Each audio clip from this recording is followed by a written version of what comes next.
Hello, everyone. Thank you for joining. We still have just like a few minutes, 2, 3 minutes, but I thought maybe I can do the a quick introduction for today. Thank you so much for joining again. And this is the first session of the digital bootcamp, sorry, live streaming bootcamp with Guillermo. And today he will be breaking down the basics of the audio. And these sessions will happen every Tuesday throughout the month of May. So make sure to check back the other sessions if you haven't done it already. I will put those links on the chat box as well. So a couple of things. Please make sure to mute yourself during the while Guillermo is talking. If not, we can also like mute you, but he's happy to receive any questions during his presentation. So please don't hesitate to put any questions on the chat box, chat function. So we will be monitoring that, and then whenever Guillermo thinks it's appropriate, he will just answer your questions. And please, then if you want to, join for your question, you can unmute yourself then and ask your questions in person and join the conversation. The other thing is, so as you can see on the top left, these sessions are going to be recorded so that we can upload it to the Chernobyl Society website as well as the YouTube channel. So these sessions will be living at those platforms. So if you would like to, share, send it to anyone who would be interested, you can as well do so, as well as, revisiting the sessions. So I think if I don't forget anything, Guillermo, I'll just give the virtual mic to you. Awesome. Thanks so much, Emma. Thank you. Welcome, everyone. I'm gonna see if I can spotlight myself. Yeah, you should all be able to see me on your screen. Now, there's a function in Zoom at the top right where you can change the view from gallery to speaker. If you're right now seeing a mosaic of everyone, then make sure to switch that to speaker so that then you can see my screen most of the time. I'm also muting those of you who are just joining, and I'm gonna make it so that people come or they enter muted, basically. Mute all upon entry. There you go. Sweet. And yeah, if you have any questions, please just write them on the chat. I'll be able to respond them as I'm going as well, as I'm starting to also admit more people in here. And yeah, my name is Guillermo Subauste. I'm a producer, engineer, and since the whole pandemic started, somehow a streaming specialist as well. Mostly because, again, I already had the audio part. I've been doing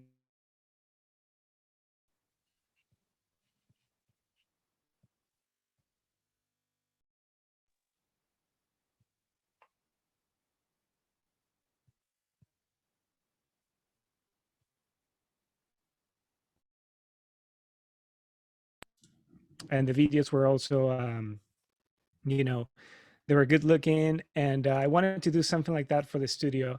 So a couple of years ago, or even more so now, I guess, I started looking into OBS, which is a free open source software that allows you to encode your stream. I'm going to be talking more about these programs in the last class, where I'm going to be explaining you OBS and Wirecast and vMix and StreamYard and all the different options we have. But I had the opportunity to experiment with cameras and with capture cards and the maximum length of HDMI for things to work, and all those things that made it so that once the pandemic started, I was ready to go. Basically, I knew how to connect the audio from my interfaces and my DAW so that it sounded as close to a real mix, or even better than what I could get in live sound, and then transmit that and encode it into the stream. Huma, would you mind admitting people as I'm talking, because I feel like I'm getting a bit distracted by that. But yes, so again, for those of you who just joined, I'm Guillermo Subauste, producer engineer. I've been doing live streaming for a little bit, and here it is, the first part, which is audio. I see a lot of you seem to be in your home studios or your studios, which is great. I see Nick Doctor there. You have a similar Ludwig kit to the one I have, a Blue Oyster. They sound great. I have one of those right behind me as well. Um, and then, yeah, so the first, for those of you who have studios, this part might be a bit basic, but I'll try to make it so that it goes to everyone, and that everyone can sort of, get some information from this. So I'm first just going to talk about how computers are registering audio. Obviously, I have not seen at least anyone doing streams using tape machines or any sort of other sort of analog way of making them work. So in reality, in the real world, or what we know as that, um, the audio happens in a almost infinite way. So when I'm talking, for example, my voice is not being sampled a specific amount of times. When I'm moving, same thing. Um, if you divide the distance between these two hands, for example, you can keep dividing and dividing almost to molecular levels, and you can keep going like that. Obviously, that's too much information for the computer to understand. So we need to convert that information from analog into digital, into ones and zeros. Obviously, if that information is too big, then the computer wouldn't be able to process it, at least not yet, which is why virtual reality as it is not really as advanced as we would like it to be. So we need to put it into the computer into ones and zeros, and then we need to convert that back from digital into analog so that we can hear it as well. Obviously, when it goes encoded through the internet, that's also going to be in digital. And then the analog part is converting from your phone to speakers, either on your headphones or on your monitors or your TV or whatever. It basically goes back to acoustical energy, which is the one that travels through the air and then gets to our ears, and then we can hear it. So even if you're using just your phone, for example, that has an analog to digital, digital to analog converter. If you're using your iPad, or if you're using some sort of interface, and that gets connected to the computer, that's also creating this conversion of energy.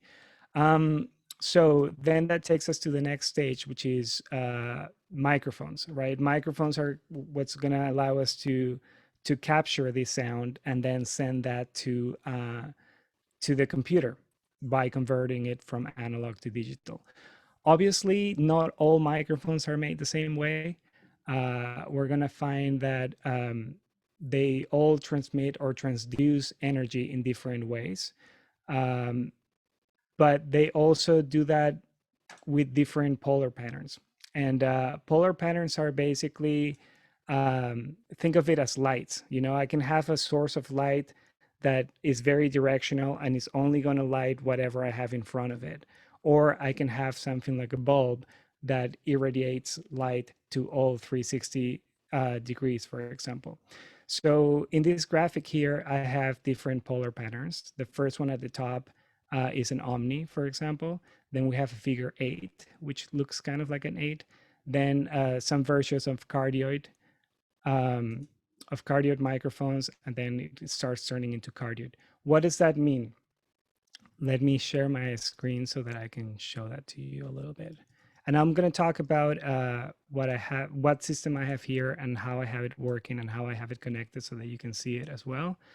But let me share my screen, and I'm going to share screen 1. So you should all be able to see now console, which is the control panel of the interface I use. And the microphone I'm using right now is a Townsend microphone. It's an L22. It's a microphone that emulates other microphones, right? So you can have different models, and it sounds pretty close to them. Right now I'm using an M49. And here you see this green blurb right here is my voice, right? If I start snapping, you can see it. And I'm going to start going around the microphone. Now I'm in the back of the microphone, right? And I'm to the side. So this is basically a view from above of what's happening in the microphone. Right now, as you see, my voice is in the front of the microphone, and I can change that. If I put it around here, for example, now it's in an omni polar pattern, which means that the microphone is actually capturing signal 360 degrees around it.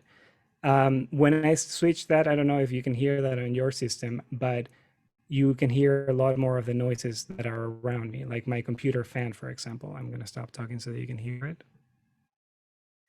Right? If I switch it to sub-omni, for example, it starts blocking some of the sound that's coming from behind the microphone. Wide cardioid, again, it captures some of the side.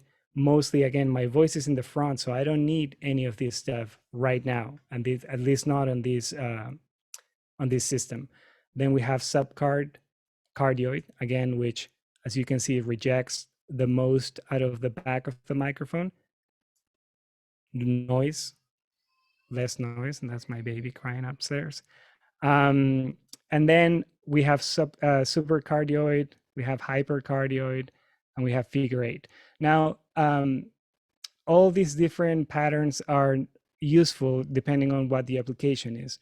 If I'm just going to be talking, for example, I might find that a supercardioid or a cardioid are the best options, because I'm right in front of a microphone.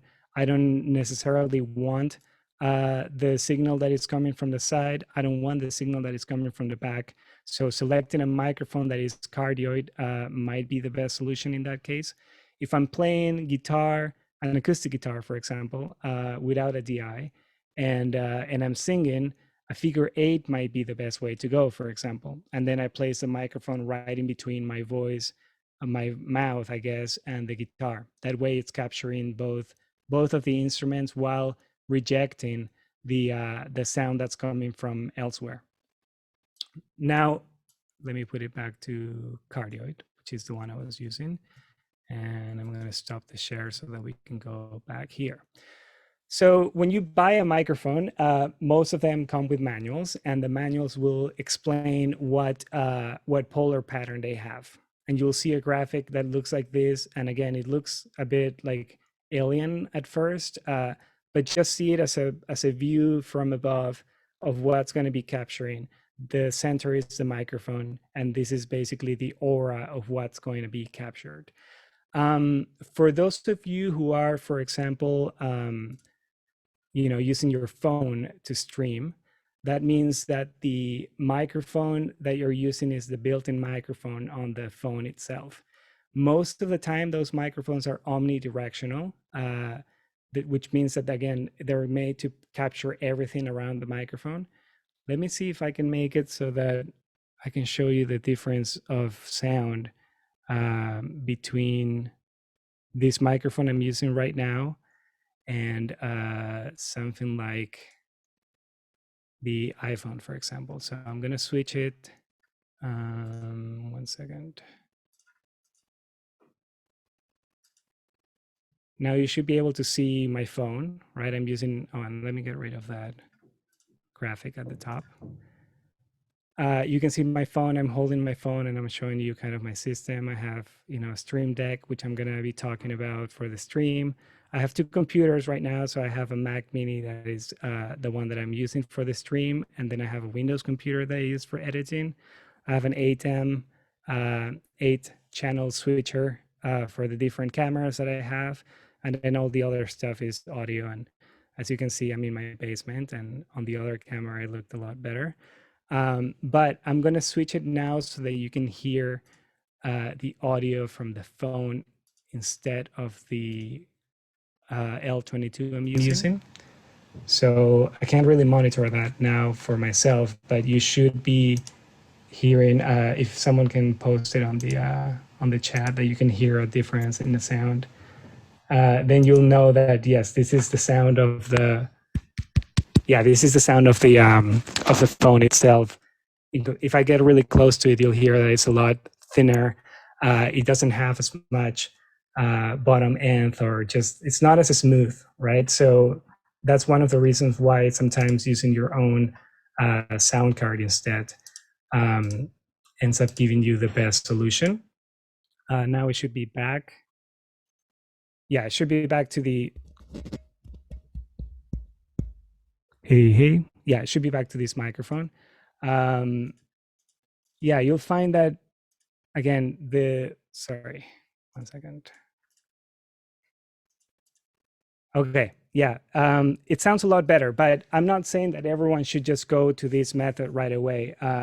Definitely using your phone is the cheapest way to get streaming right now.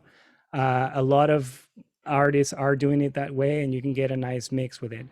Obviously, the problem is that you don't have much control over the volume of each of the elements. With that, I mean that if you're playing an acoustic guitar and singing, then you're going to have to really control how loud you're singing or how loud you're playing if one of them is a lot louder than the other, for example, right? The microphone that's on the phone is usually really compressed as well, which means that the noise floor, everything that's around you, your HVAC or the bird sounds in the street or anything is just going to be a lot louder too. So you just have to be really careful with that. But you can get really creative. Like, I've seen a lot of people doing streams with just their phone, where, for example, if you're playing an electric guitar, obviously you're not going to put the phone right next to the amp. But if you're playing and you're finding that the guitar is too loud on the stream, then you can get the amp a bit farther from the camera itself, the camera / microphone, right? There's a lot of great streams that are done that way, and the iPhone, at least the microphone that comes in the iPhone, is pretty good sounding. So it's completely up to you. I'm not saying get everything I have right away, because it's not necessary. Who is it? What's her name? It'll come back to me in a second. A good friend of mine who's an amazing singer-songwriter has been doing streams with just the phone, and I'm always amazed at how great it sounds. But again, it's a lot of control. And because most of the time you're not really monitoring what you're streaming, I suggest doing test recordings. So when you're streaming to Facebook or YouTube, for example, you can make it so that it's an unlisted or a private event. So just record yourself just a few seconds, or a song or two if you want, maybe the loudest song and the quietest song you're going to have, and then listen back to it. Listen back to it on headphones, listen back to it on your phone speakers, listen back to it in your car, or wherever you think that your audience is going to be listening or watching your shows. And then, decide from there how you want to do it, where you want to move things. Maybe you put the amp on the closet, maybe you change the strings on the guitar, or maybe you decide to use less instruments overall. If you're using a microphone, then most likely you're going to be using your computer as well, which means that you're going to need an interface. An interface like this one, for example, that one's a Focusrite Scarlett 2i2, I believe is the model. That's one of the most common ones you're going to find. What it's doing, again, is capturing the analog sound and converting it to digital, then sending it through USB or Thunderbolt or whatever system your computer has and the interface has. And then that way you're able to encode it and then send it to the stream. Now, you might have seen some people, I'll go back to the interface in a second. You might have seen some people using USB microphones like this one, for example. These microphones are great because if you're wanting to evolve from just using your phone and you want to now use your computer, because maybe one of the problems with using the phone only is that you just have that one static shot where you have the microphone that's on the phone, and then you have the shot that you have from the phone as well, and that's it. But maybe you want to be able to have a donation link at the bottom, or you want to be able to have something that I always encourage people to do, which is a welcome page. I can't count how many times I've seen streams where people start their stream and they're like, oh, can you hear this? Is everyone here? Or like they're just looking at the camera or at the keyboard before it starts. And then, you have all those seconds of people just wondering what's going on before you actually start the show. So using a program like what I'm using right now, which is Wirecast on the Mac, on Windows, I use vMix, but there's also OBS, which If you don't have it, I recommend downloading it and start playing around with it. On the fourth installation of these classes, I'll be explaining those programs. But again, doing it through the computer gives you the advantage of doing this, for example, having lower thirds, doing a picture in picture, having a welcome screen, maybe even bringing a guest, or for example, yeah, just having different camera shots without necessarily needing a $1,000 or $2,000 camera switcher, right? Maybe at home you already have a couple of DSLRs and your iPhone and your partner's iPhone, and then you just need to connect all those, and using a computer, you're able to create your stream. So then you're most likely not going to be using the microphone from the phone itself, but you want something to go to the computer. So in that case, a USB microphone would be really useful. They're not that expensive. If we go, let me share my screen again. And I'm gonna go here to Long McQuaid. You'll see here there's a few of those USB microphones like these Rode. Obviously, a lot of them, yeah, $129. That's incredibly cheap for a USB microphone. This is a microphone that is both a microphone and an interface, meaning that the output of the microphone in this case is usually USB. And that means that when you connect it to your computer, you're going to be converting the analog sound, which is you in the real world, to the microphone, which then has a converter inside that makes it into ones and zeros. And then it goes to your computer. And then most of the time, I would say maybe 100% of the time, although I could be wrong. So let's say 98% of the time, these microphones also have a digital to analog converter, which means that then you can connect headphones to it, right? So it's doing both ways conversion. It's converting from analog to digital and to digital to analog. So then if you're connecting to Zoom, for example, then you would select the microphone as your source, as your microphone source, and it would also be your speaker selection. So some advantages of these microphones are obviously that you can have it at a different placement than the camera, right? One of the disadvantages of the camera is that if I want my camera where that one is, that means that that's where the microphone is as well. And maybe that place is right next to the computer, which has an incredibly loud fan. So with this microphone, I'm able now to place the microphone closer to me. So then the source of the sound is coming from a lot closer and not as ambient as it was when you were using the phone.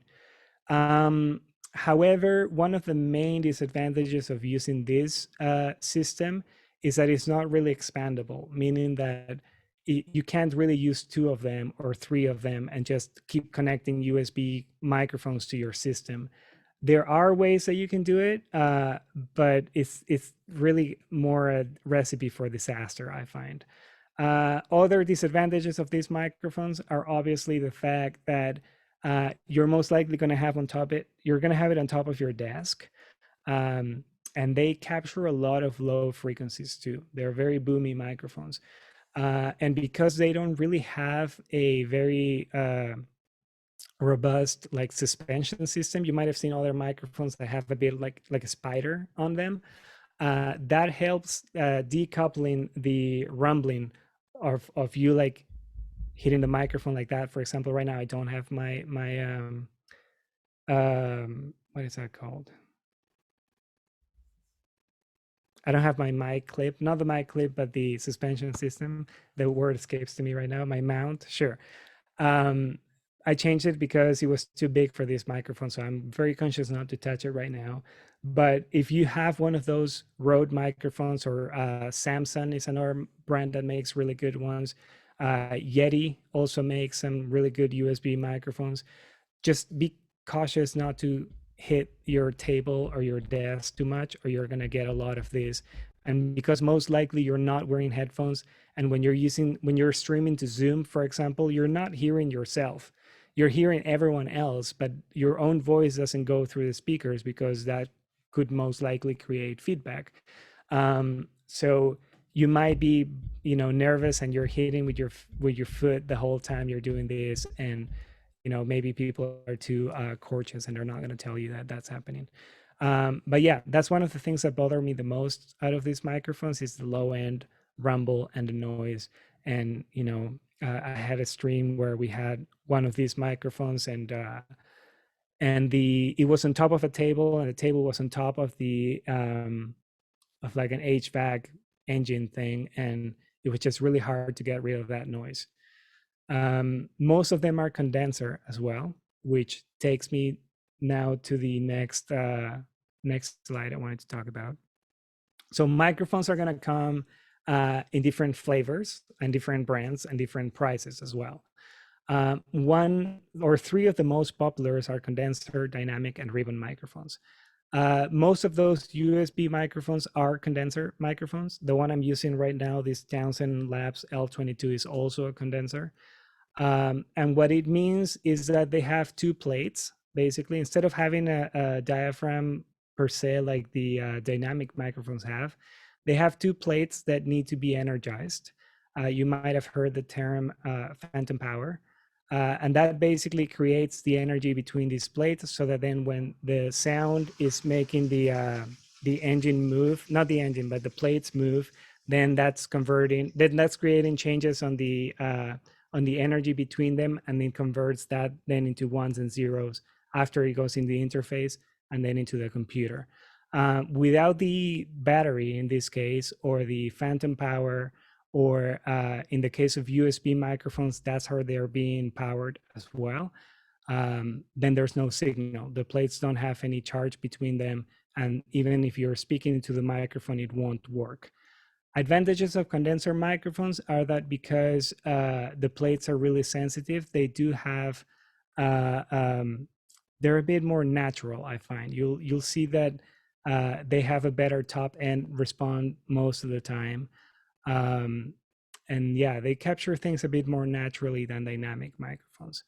Some of the microphones that are condenser that I would recommend that are not incredibly expensive are going to be, I'm not sure if it's here, but yeah, Audio Technica makes really good ones. The 2020, a problem with cheap condenser microphones is that they have really really hyped up high frequencies. So some people love that. I find the harshness sometimes of the cheap condenser microphones to be a bit too much. Like all the high frequencies end up being a bit overpowering. So if you're gonna get an Audio Technica, I would recommend getting the 4040, which I think is maybe double, or if not more than double the price of this one. Aston is a brand I love. I have one of these ones, the Aston Spirit, which is almost $500. But the advantage of this microphone, for example, I find is that it's not as harsh as the 2020 or any of the USB microphones that I've tried. And also it's multi-pattern, which means that you can change it from cardioid to omni or figure 8.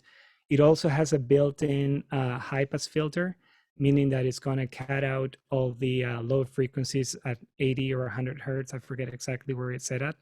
But that gets rid of a lot of the rumble that the USB microphones have. It would be nice if some of those USB microphones had a high pass filter option within them, but from my experience, most of them don't. I actually have a Aston Spirit right here. Let me see. Let me stop the share so that you can see it. It's one of these ones here.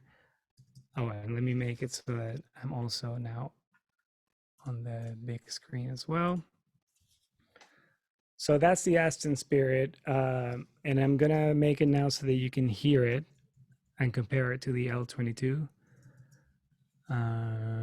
Just give me 1 second. I'm gonna make it active in Pro Tools, which is what I'm using. And this is the Aston, right? So obviously I'm gonna put it around the same distance. I have different processing going through it, but Aston, and this is the Townsend. As you can see, there's a bit more high end on the Aston there, and there's even more on the cheap, like the AT 2020 or I don't know, I can't remember any models right now, but a lot of them have way too hyped up. One of them that I really dislike, that I have a lot of friends that have them, and sorry for those of you who have it, but I just don't like it, are the Neumann, the TLM 102s or 103s. If you have a really low voice, then great, it's going to work amazingly for you. But for most people, it's going to be too sibilant.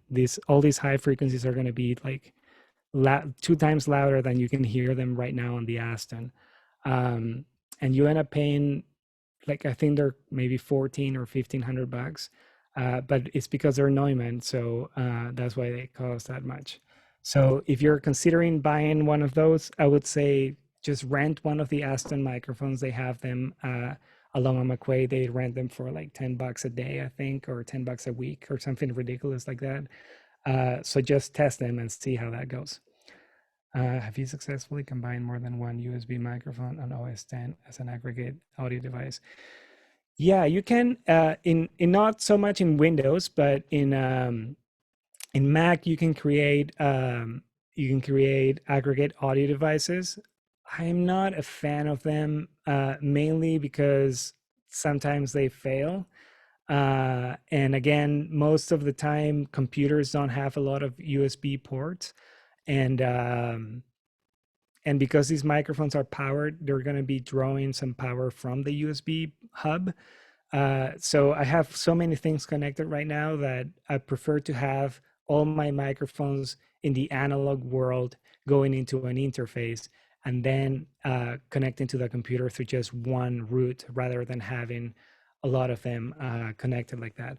Mainly also because I won't go too much into detail of this, but when you're using multiple devices that are converting the signal from analog to digital, in theory, they should be clocked, meaning that they should all be counting the amount of samples at the same time, basically. So most of the time you have a clock master that would be bypassing the internal clock of the units. And then that way you get rid of any jitter, which is like little clicks and pops that happen here because of, again, the difference between the conversion between the different microphones. So I find it's a lot better if you just have one conversion stage and then you can connect as many microphones into it as you want, which is again why this option here, the USB option, even though it's great, it's one of those things where if you're gonna want to evolve at some point and have, you know, acoustic guitar, vocal, electric guitar, you want to bring a friend maybe later on when the restrictions open up a little bit, and then even a drum kit or something like that, it's not really going to work that great. So if you're doing just podcasts and you think that one microphone is it, and you have an entry-level budget, then for sure this is the best option. However, back to the audio interfaces. These are great because it allows you to connect more than one source to it. Obviously, it's one of those things where if you're using only one source right now, I would recommend getting the interface that has 2 inputs. If you're using 2 inputs right now, then get one that has 4. If you're using already 4 inputs, then get one that has 8, for example. Mainly because you wanna future-proof your system. You're always going to need one more channel than what you end up getting. So it's good to have the option as well for that. And as I think I showed you in here, or maybe I didn't show you yet, but let's go back to the Long and McQuaid website. If we end up getting, like, right, that's the Scarlett, it's $239. So it's not that expensive. It has 2 channels. Obviously, you still need to get the microphone, right? But Focusrite also has this option, which is the interface plus an XLR cable, because you need one of those, and a microphone, which I'm not sure what microphone that is. Let's see. Oh, it's a Scarlett microphone. It's cardioid, right? That little image there says so. It doesn't seem to have any sort of high-pass filtering or anything like that, but you know, you get headphones, you get your interface with 2 inputs that you can connect XLR or TS or TRS cables into it. So you could in theory connect your microphone to channel 1 and then your guitar or bass or keyboard in mono into input 2, and then just press the button that says inst there for instrument, and then those knobs would control the gain of each of them, and then your headphones would go into the headphone port. The one I use, however, is the universal audio interfaces, and as you can see, they're a lot more expensive. But you know, they have 8 inputs, and you can expand them to a lot more than that. Like if you get another of these, you just need one Thunderbolt cable between them, and all of a sudden your system has 16 inputs. And if you have an 8-at preamp, then you can have 8 more, and you can have up to 32 if you're in Pro Tools, or up to 64 if you're on Logic or any other program that doesn't have limitations like Pro Tools does. But yeah, this is a great option, and in a second I'll explain why. Sorry, I see that someone typed condenser mic. Helen Vaughn. What's up with condenser mics? We'll wait for her to type in. Oh yes, but before I go on, I wanted to just sort of show you this quickly. Just because microphones for the most part are going to have XLR connections, meaning that the male end is going to go into your interface. If you're using a guitar, it's most likely going to be the TS. TRS is a balanced version of this, so it has tip, ring, and sleeve, which is ground, hot, and cold. Same thing with the XLR, and depending on what interface you're using, you have to be careful with what cables you connect to it. For example, most microphones will have a female XLR jack on them. If you connect an XLR cable into it that has a TRS output on the other side, when you connect that TRS in your interface, sometimes the interface, like the Apollos, for example, are kind of dumb, and they can't convert this. If you connect a TRS cable to them, they think it's an instrument level or line level input, and the preamp doesn't get engaged. So you have to be careful with that. Just keep that in mind. I see that she said condenser for vocal, right, instead of a regular vocal microphone. It depends. Vocal, like condenser microphones serve great for vocals, yes, because they're very sensitive, and again, they have good high end and good low end, and they just work a lot better, I find.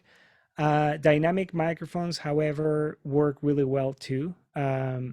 The SM7, for example, is a very popular one. It's kind of expensive for a dynamic microphone, I find. Dynamic microphones tend to be a bit cheaper for the most part in comparison to condensers. But yeah, this one here, it's a microphone that a lot of people like. It's a dynamic microphone, which again, I don't think I explained that yet. But dynamic microphones, unlike the condensers where you have the 2 plates, dynamic microphones use a coil. So it's very similar to how a speaker works, right? There's a coil that's attached to a magnet that's attached to a cone, and then the cone moves, and it moves the air, and it creates sound. The dynamic microphone works in the exact same way, but in reverse. So you speak, it moves the diaphragm that looks like a cone, or it acts like a cone, and then that cone moves a magnet that is attached to a coil, and then that coil senses the changes in electromagnetism or magnetism, and then it creates it into energy, into electrical energy, that then goes into the converter that converts that into digital signal. The SM7, it's a great microphone for some people. One of the main advantages, if you're in a very noisy environment for a lot of these microphones, is that they tend to be a bit more directional than large diaphragm condensers. So for example, if you're using this microphone, you can put it right against your mouth, basically. The closer you are to it, the more proximity effect you get as well. So the more presence you're going to get from the microphone. It has a lot of rejection from the sides and the back as well. So you can really use them in a very noisy environment, I would say. But one of the main disadvantages of the SM7 is that it requires you to crank the gain on your preamp quite a bit. So if the preamp you're using is not really great quality, you're going to start getting a lot of noise. I personally am not a fan of the SM7 either. I have one in my studio and it works really well for some vocals, but for my vocals and most of the people that I record, I find it gets a bit too nasal. I actually think that this Townsend microphone I'm using has SM7. Check, check, check. Right. So this is sort of what an SM7 would sound like. It's close. It's not quite there. It's still a condenser emulating an SM7. But you can see how, yes, the mids are a bit more pronounced. There's a bit less definition than what you get here, where for my ears, at least, it sounds a lot more natural. This is module after a Neumann M49, which is a $15,000 or $18,000 microphone. The Townsend is just like $2,000. In comparison, it's a lot cheaper for what you're getting.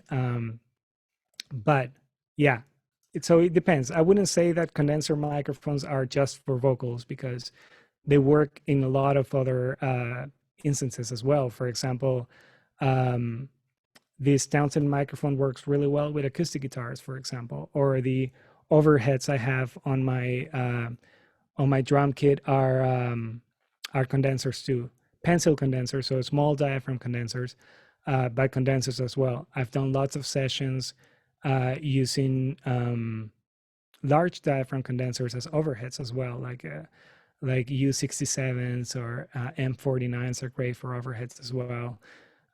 So it depends. It really depends. The really even FET 47s, which are also condenser tube microphones, work really well on a bass amp, for example, or a kick at a bit of a distance. Dynamic microphones tend to distort a bit less at high SPL levels. So you can use a condenser on a snare, like a 414. One of the older ones sound really good on a snare. But you can also use a dynamic. Like my favorite microphone for snares, for example, is the Sennheiser 441, or the very trusted SM57, which works well on the snare tops, and it works well on. I've seen some people even using them if they have to as overheads, and they do the job. But again, the SM7 and the SM7, the SM57 and the SM7 are both, to my liking, a bit too nasal. I almost hear the body of the microphone whenever I'm using it. Thank you for that. I can hear the nasal a bit in some recordings done already. Yeah, again, great microphone, like Michael Jackson used it and whatnot. But it's a bit too nasal to my liking. I definitely prefer something like, I'll take an Aston Spirit over an SM7 any day. Also, I find condensers in that case to be a bit more versatile as well, because with the Spirit you can record a cello really well, for example, or an acoustic guitar. But with the SM7, I wouldn't use an SM7 to record a cello or a violin or anything like that, because I would definitely have to be cranking the gain too much, and I would be getting that tone that I'm not really a fan of. Right, and the other microphone I wanted to talk about, or the other kind of microphone, was ribbon microphones. Now, before I get to that, actually, this is just the graphic of the dynamic microphone, like the SM58 or 57 or the SM7 or the 441 or the it's a 935 a dynamic, I forget. But yeah, it's a diaphragm which looks like a cone. Think of a speaker, right? And then it has a magnet, it has a coil, and when this moves, it changes the magnetic energy, electric energy, runs through the cable into the preamp that converts it from microphone into line level. Then it goes into the analog to digital converter that converts the signal into ones and zeros, and then it goes from there to your computer. 935 is dynamic, yes. Yeah, the 935 is a Sennheiser. It's a handheld microphone. Obviously, you can put it on a clip.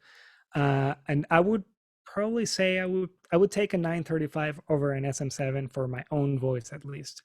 However, one of my favorite microphones, also handheld, would be the AKG 535, which is a condenser microphone, but it looks like a dynamic, but it has a very natural sound, I find. But yeah, I would say AKG 535 would be my number one handheld microphone. The Sennheiser 935 is just nice because you're gonna find it in most shows you go to, like any festival that you go to. Those are the ones that they usually have, or it's either that or an SM58. And yeah, I think I would prefer a 935 or an SM58. But again, depends. Everything depends. Like everything I'm saying, it depends on the voice, depends on the instrument, depends on who is using it. So you just have to experiment and try different things and build sonic memories until you find the one that you really like. So yeah, so that's for the dynamic microphone. The ribbon microphone works a bit different. It has a ribbon that looks like that. It's like a corrugated piece of tin foil, let's call it for now. It's not that, but it basically, same thing. It receives the acoustic energy, which is the air moving, the particles moving, and then it receives the signal through there that then goes to a transformer and it becomes electrical and it goes into the interface that converts it to digital and whatnot. Ribbon microphones are really nice because the high end is so not hyped at all. They're actually pretty dark microphones, which I kind of like. If I, for example, show you, I think that also this Townsend Labs has the, this is the reason why I love this microphone. Quick story about this microphone. I was doing a session with Misha Burgosman, who I've drummed with, and we did the first part of the session for her latest album. We did it at the BAM Center, and I was using an M49, which is this microphone, into a Neve 1073, which is the preamp, and then into an LA2, which is a compressor, and then from there we went to Pro Tools. However, then we were in Toronto, and she wanted to do overdubs, and I don't have an M49. Like I said, it's a more than $12,000 microphone. So I ended up buying this L22 with the idea that if it didn't work out, I would just return it. But I didn't want to spend 12 grand. I didn't want to, I could have gone to Revolution perhaps, but she was working on a very tight budget. So I ended up getting this microphone that works really well with the UAD, which is a universal audio world. And I got it, and I used this M49, and I ran it through my UAD. This is a 1084, but I used it through my 1073 simulator into an LA2, and I was able to comp. Like I was able to use parts of the recording that was done at the BAM Center for the same song as the one that I did at my studio with this microphone. So I was not planning on spending 2 grand on this microphone at the time. My idea again was to try it. And if it didn't work, because I didn't want to use the Aston Spirit. The Aston Spirit is a good microphone, but it was going to be like we would have to record the whole song instead of just punching in some sections. So I ended up keeping it because it is amazing. But yeah, ribbon microphones. A ribbon microphone would probably sound closer to this. This is based out of a 4038, which is a microphone that I love on overheads. And as you can see, or you can hear, it's a really dark microphone, right? A lot of the high end has been cut. But the cool thing about them, I find, is that the high end is there. You just need to boost it up after. But yeah, they're just more natural. They have this thing where I think it's because of how the ribbon works. The transients, which means just like the different peaks that you have on sound, get smoothened out quite a bit. So they're great on percussion. They're great on cymbals, for example, which I always find really harsh, or on vocals that are really really sibilant. You find sometimes people are talking, and every time they say the letter S, there's like almost like a whistle. And I hear that when people are talking to me, and I'm thinking of what microphone could work best for their vocals. But yeah, the ribbon microphones are great for that. They're really natural sounding. This is another based out of an RCA 77DX, which I can hear has a bit more high end than the 4038. The 4038 is really, really dark. But again, all these microphones sound really good. You might have to boost the high end, and a lot of the ribbon microphones are by default figure 8. You can't make them cardioid, you can't make them omni unless it's one of the more modern ones. By default, but by default, most ribbon microphones are going to be by, figure 8. So keep that in mind. I'm gonna go back to my M49. Great. Just again because it's a bit more even into what I'm doing.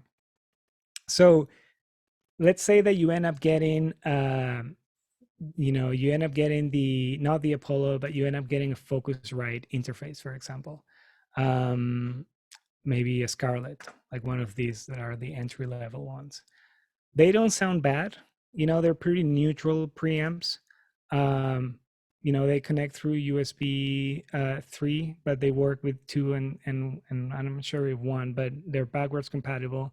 You have your 2 outputs to connect to your speakers, and you have your 2 inputs as well to connect either an XLR source, which would engage through the preamp, or a line level signal or instrument signal. So if you have an acoustic guitar or a bass, you don't need to get a DI to connect it to these systems, right? You just connect it to the TRS or TS input there and make sure to press the instrument button, and then that'll work out the impedance difference that you're gonna have between line level and microphone level.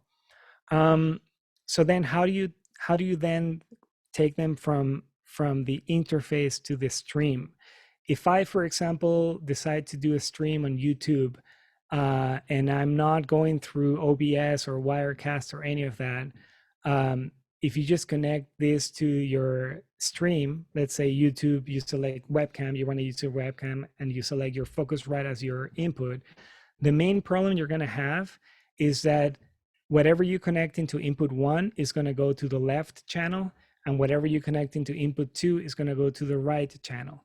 If you're using Zoom, for example, in Zoom, when you select the Scarlett, in this case, as your preamp, or sorry, as your microphone source, if you have a guitar connected in input 2 and a vocal connected in input 1, most likely the guitar level is going to get reduced a little bit. I find, like, for example, my interface has 8 inputs. Sometimes if I disconnect my microphone from it, the voice will be coming from one of my overheads instead. Zoom, at least in the older updates they had, it tries to be clever and recognize out of all the inputs in your interface, which one is carrying a voice. And it's gonna duck the other ones. It's gonna reduce the volume of the other ones and connect only the one that looks like it's carrying the vocal, for example. Again, it's because it's a software that is made for having meetings, for being able to talk to people. So obviously there's now a lot of options in Zoom, and I'm not sure if sometimes when you share the screen, it doesn't show the settings, but hopefully you're seeing the settings now. If someone could type on the chat, yes. If you're seeing this window moving around, great. So obviously now Zoom has a lot of options for suppressing background noise, for example. If you're connecting to Zoom, in this case, I would recommend having low. If you have it at high and you're playing music or singing or something like that, it kind of sucks because it's going to start applying a gate to level that Zoom's algorithm doesn't recognize as vocals, or that they're too low, for example. So if you're playing the guitar and you finish the song and you're letting the last chord ring, if you have your background noise relatively high, then the guitar is going to start decaying, and before it decays naturally, it's just going to be muted. So normally I have it on low, just so that it tries to get rid of the faint background noise. But auto, it's kind of dangerous because you don't know in which of these 3 settings it's set at. Then you have this music and professional audio mode, which is, it's been around for a few editions of Zoom, but if you're doing music, always make sure to have this checked. So it has the show in meeting option to enable original sound, which, as you can read, it gets rid of the noise suppression. But even though I'm, kind of OCD, so I make sure that it's on low.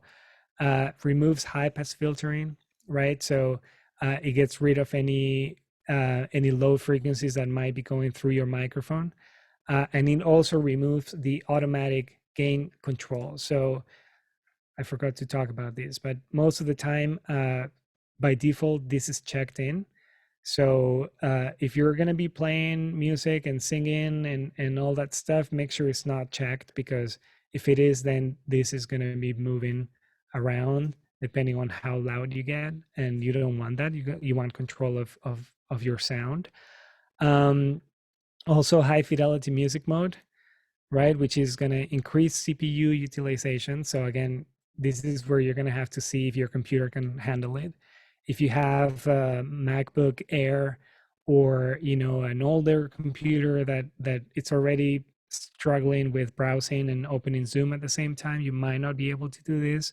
Or if you're connected through Wi-Fi, for example, you might not be able to really take advantage of all these things. So I'm going to talk a lot more about that in the next classes, but make sure you're connected to your router or modem directly through Ethernet instead of just using Wi-Fi.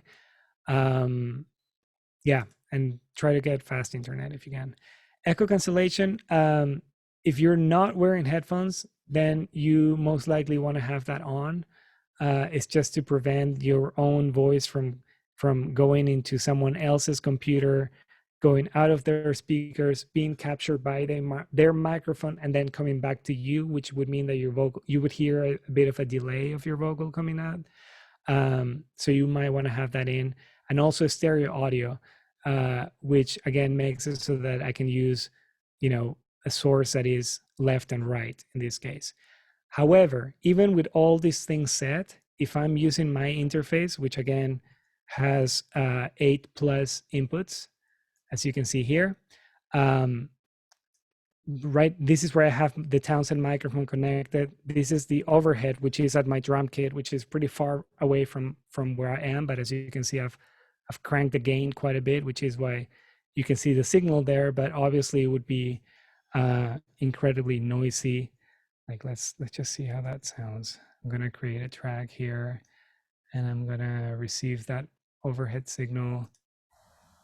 Yeah, so that's how that one sounds. That's my overhead microphone, really far away from me.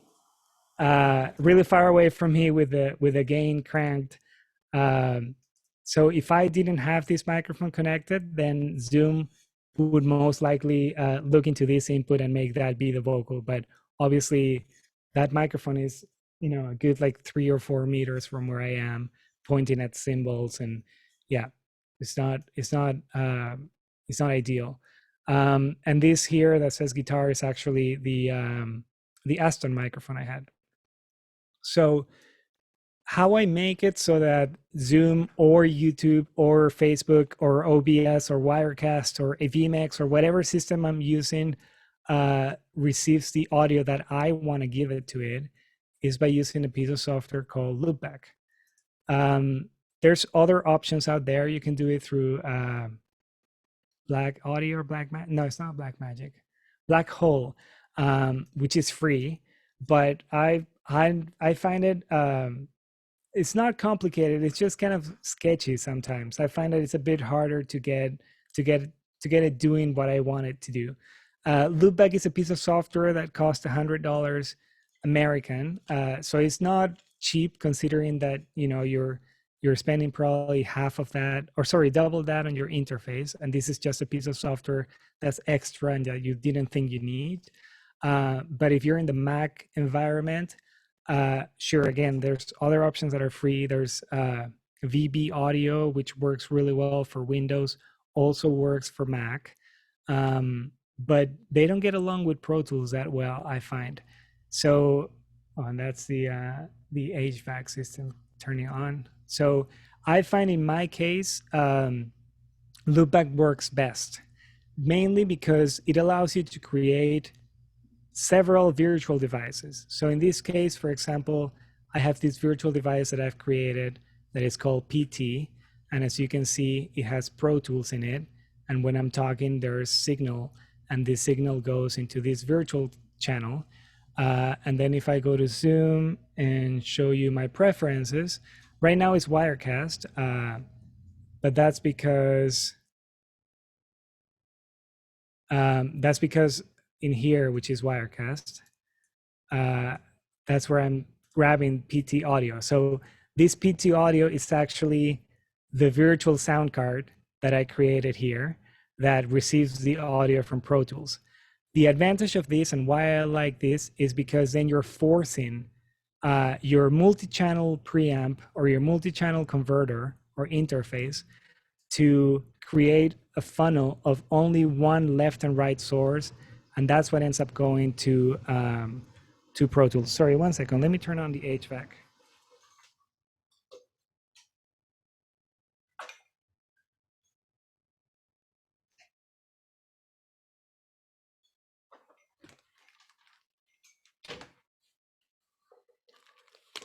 It's gonna drive me crazy if not. Okay, so I'm using loopback because of that. Because then now, for example, I can connect multiple sources like I was before. Like if I connect the Aston microphone again, I can talk into the Aston and you can hear the phase in between them as I move the microphone. But I could, for example, use the Aston for a guitar and put this closer to the guitar and then use the Townsend for my vocal and then send that to my stream. Or I could also, let me put this microphone down so I can use both my hands. I could do something like, create effect sense so that maybe I can use some reverb on my vocal, or maybe some delay, or even like something like maybe I want to change the pitch.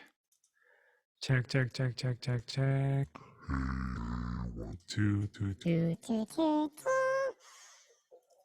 Right, so I can actually start creating a mix, right? So if I'm having drums and bass and guitars and all those things, and you select your interface as the microphone source for Zoom, again, you don't have any control as to how loud each thing is.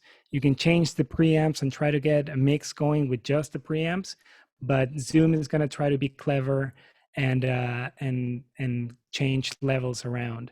Or if you're using OBS or Wirecast, it's most of the time going to look just at channel 1 and 2 of your interface. So you would almost have to connect everything else to channel 3, 4, 5, 6, 8, and then the main output of your interface connected back into input 1 and 2, and then use that as your OBS source.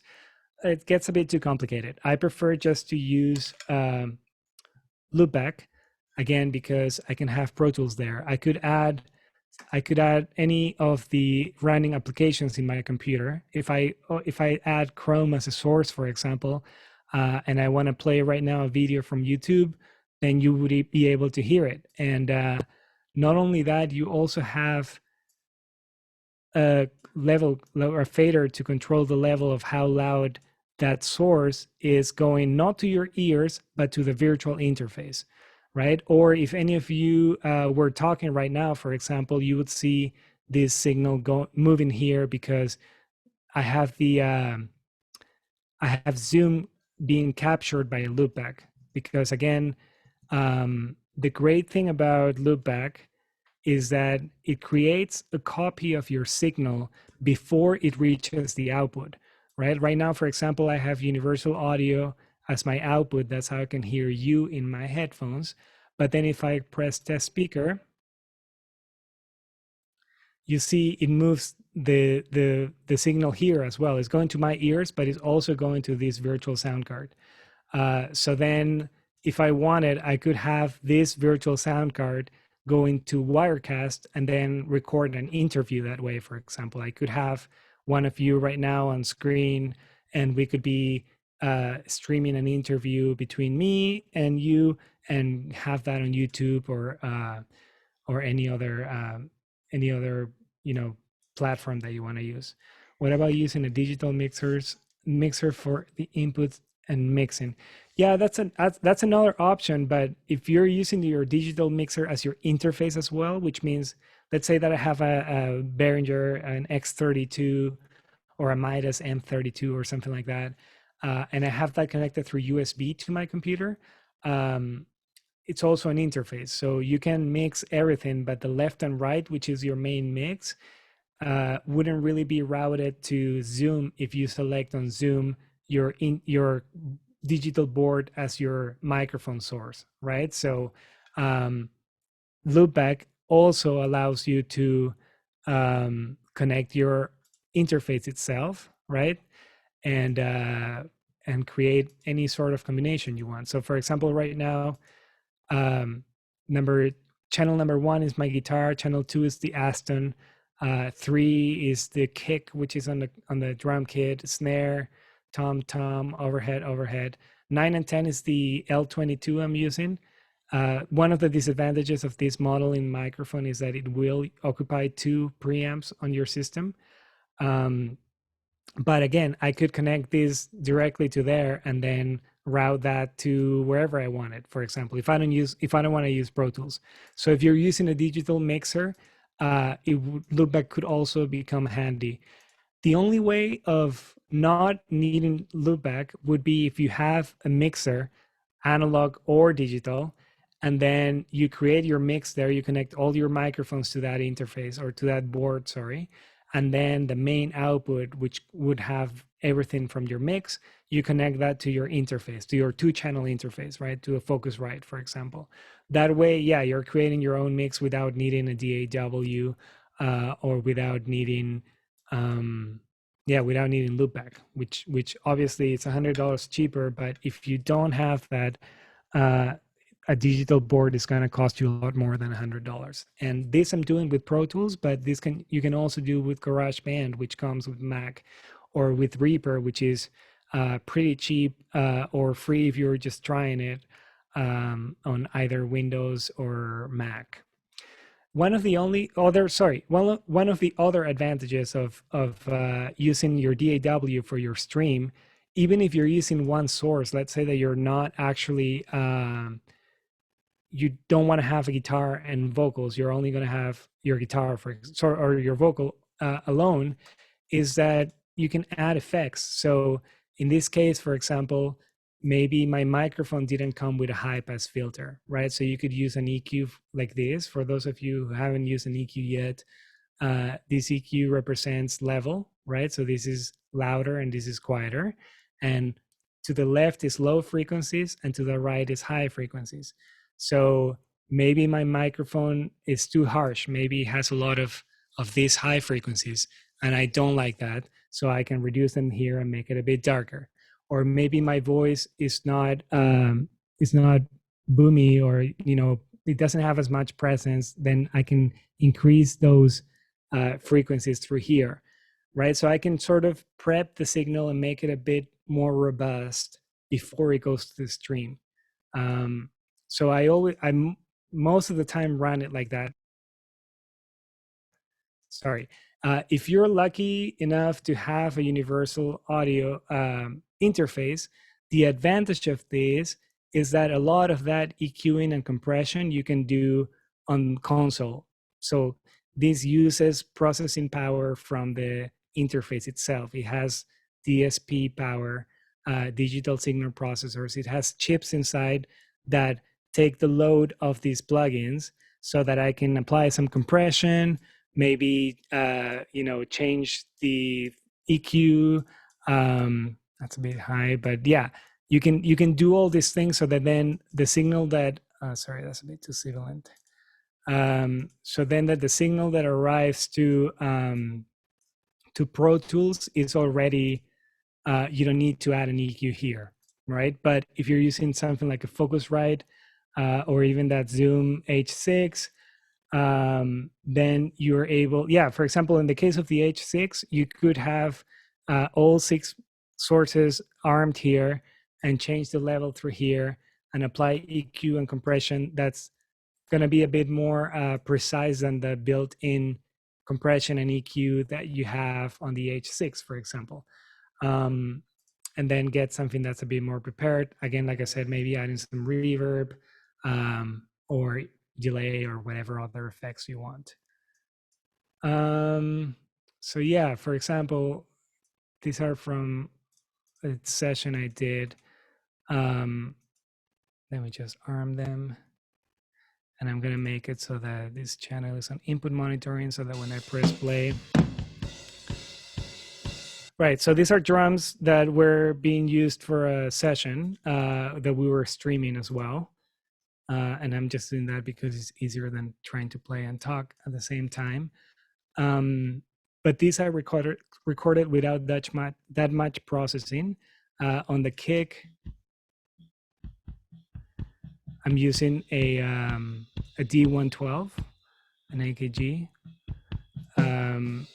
On the snare, I have the Sennheiser 441. On the snare bottom, which a lot of people hate, but I always find some use for it, I have an RE20. On the hi-hat, which I'm playing in this section, I have a 451, which is an AKG small diaphragm condenser. It's pretty bright, but I rarely use the hi-hat microphone anyway. So on this, I have the Sennheiser 904s, which are clip-on microphones. And for the overheads, I was using, sorry, let me change the output of these. So for these ones, I'm using the Octavas 012, which are condenser microphones as well, small diaphragm condensers, but I find them also very nice on the high end. Like the cymbals are not, they don't hurt my ears, basically. That I have very sensitive ears and I hate anything that's harsh. So obviously, you know, if I connected my interface as my source for the stream, I would not be able to play with the faders to get a balanced signal, or even less so, for example, try to get some EQing going, right? So I'll do this quickly. But on the kick, for example, I might want to filter some really low frequencies that I might not need. Maybe I want some more oomph. Low mid frequencies on kicks usually to me sound like the bottom, like when you tap your foot on the on a car, you know, on the mat that goes at the bottom of the car. I can't remember the name for that, but in Peru there's these small cars that are called ticos, and yeah, every time I would tap on it, because I'm always tapping, it sounded exactly like that, and I hate that. It's kind of like this basketball sound. So depending on the kick, again, you might find that cutting some low mids ends up cleaning it up quite a bit. Depending on genre, you might want, you know, some actual like skin sound on the kick. Again, I'm gonna do this very fast. I normally would take a bit longer doing that. Snare sounds a bit beefy, so let's get rid of also some of that. Maybe a bit more high end.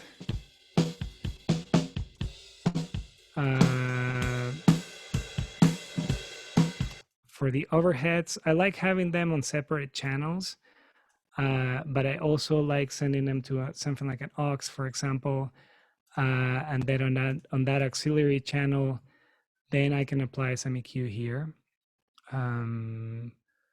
So let's do that here, and let's listen to just those. The reason why I'm cutting so much low frequency sometimes is that I find that when you're streaming, it's better to just feed it what it needs. You know, like most people are not going to be hearing in big speakers. So just make it sound good without adding, you know, like if you even if you're at studio speakers, you're most likely not hearing anything lower than 30 hertz, you know. So this is one of the things where people are mixing and then they go to the car and their mix doesn't sound anything like what it sounded at the studio. A lot of it is in low frequency. So in my case, I'm wearing headphones right now, so I'm not going to add frequencies that I can't hear. I'm just gonna make it sound good with what I have.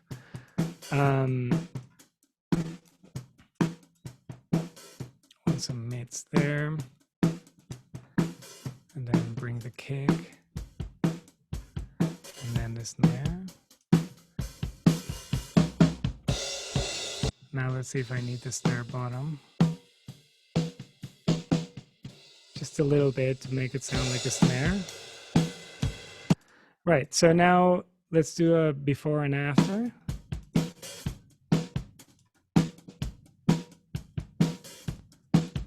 It's getting there.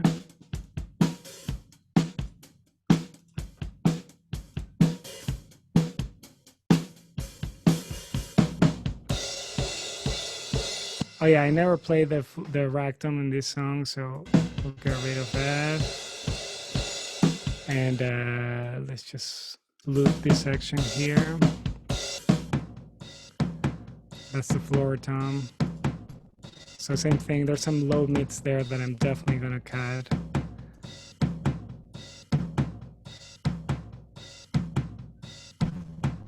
Maybe around there. We'll make it a bit louder. And then we'll get out of the loop so that people don't go crazy.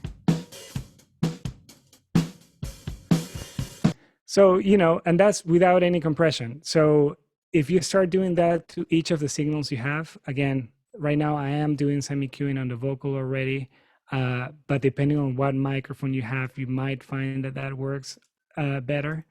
Then you can also start adding some compression perhaps.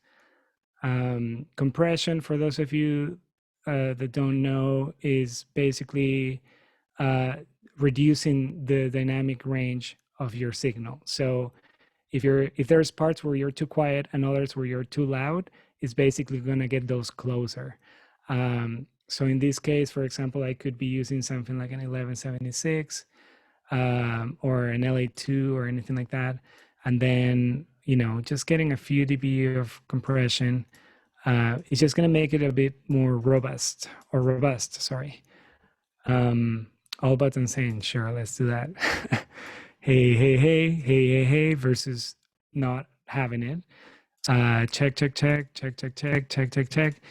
You know, so I find that most of the time when I'm doing a stream, sometimes with drums, bass, guitar, vocals, you know, having the option to mix all this in Pro Tools, to add the effects that I need from console here, right? For example, on that vocal I was using, I had an Eve 1073 where I'm doing some high pass filtering.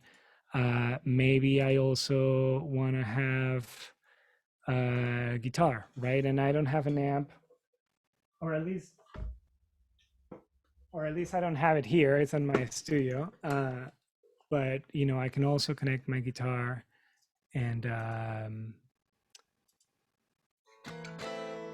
right, which right now is just connected direct.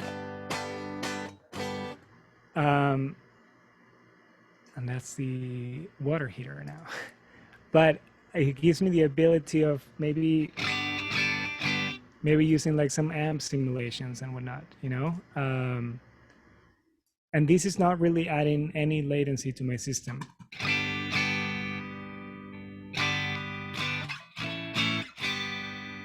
Maybe some reverb too.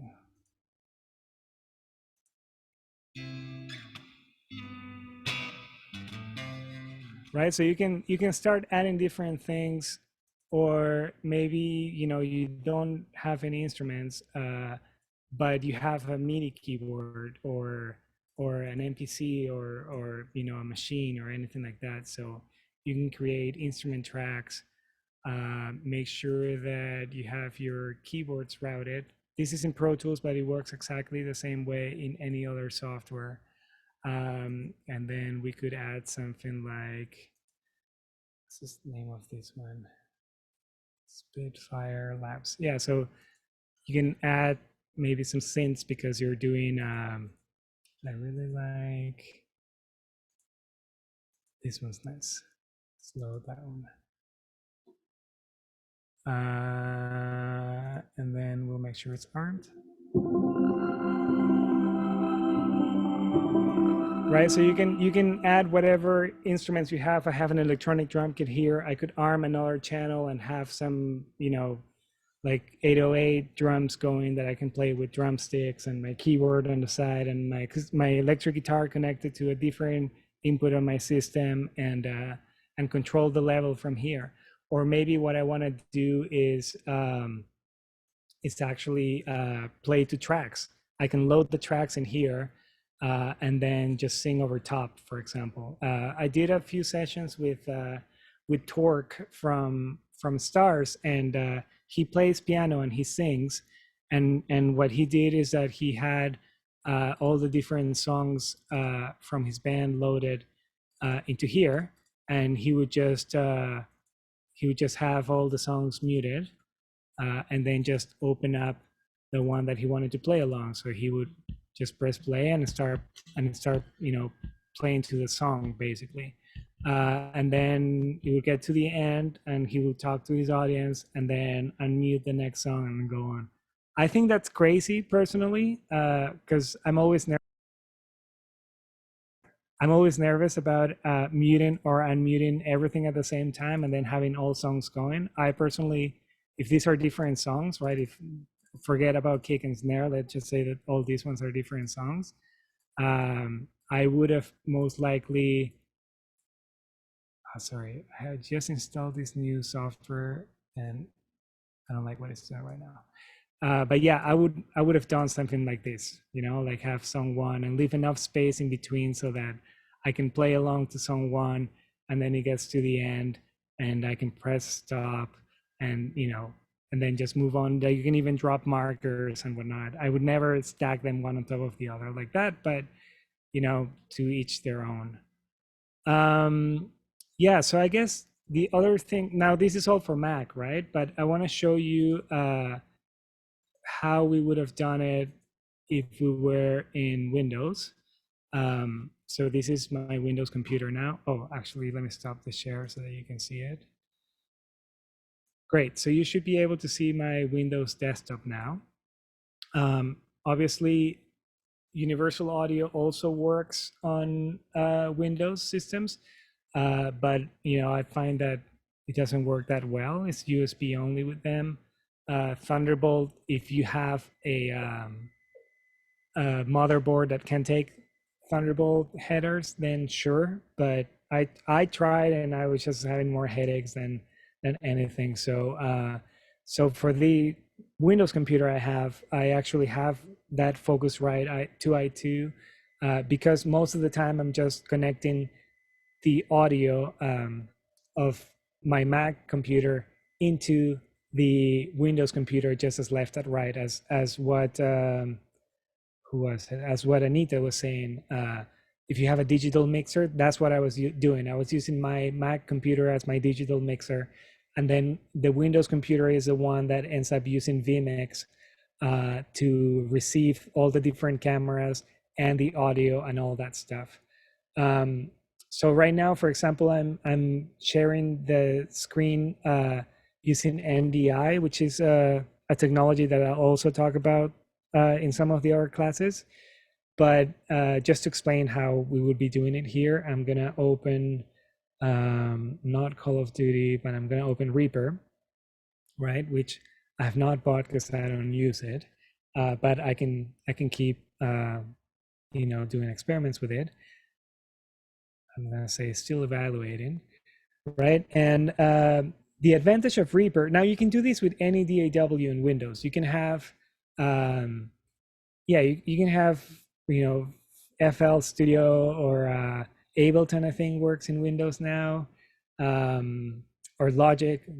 Sorry, not Logic. Cubase, Nuendo, Cakewalk, like any of those softwares or DAWs, and this will work. However, you do need to install a plugin that's free, and it comes with Reaper, and it's called Restream. So for example, let's import insert media file. Let's import something here. Great. So, and let's put some effects because I think this is a mix, so it's pretty loud. And I'm not sure if I'm actually sharing the audio of this to you, but we'll see meters. There you go. Right. So I hear on my ears. I don't think I'm sharing audio with you. So again, you're not hearing that, perhaps. Yeah, you're definitely not hearing that, but that's good. I'm going to, yeah, I know it's not sharing. I'm not sharing the audio of this computer because that's not the point of this exercise. But you see audio there, and I'm pressing play, and you see signal here. So imagine that this is Pro Tools, and I have my microphones connected here, and this is actually my microphone.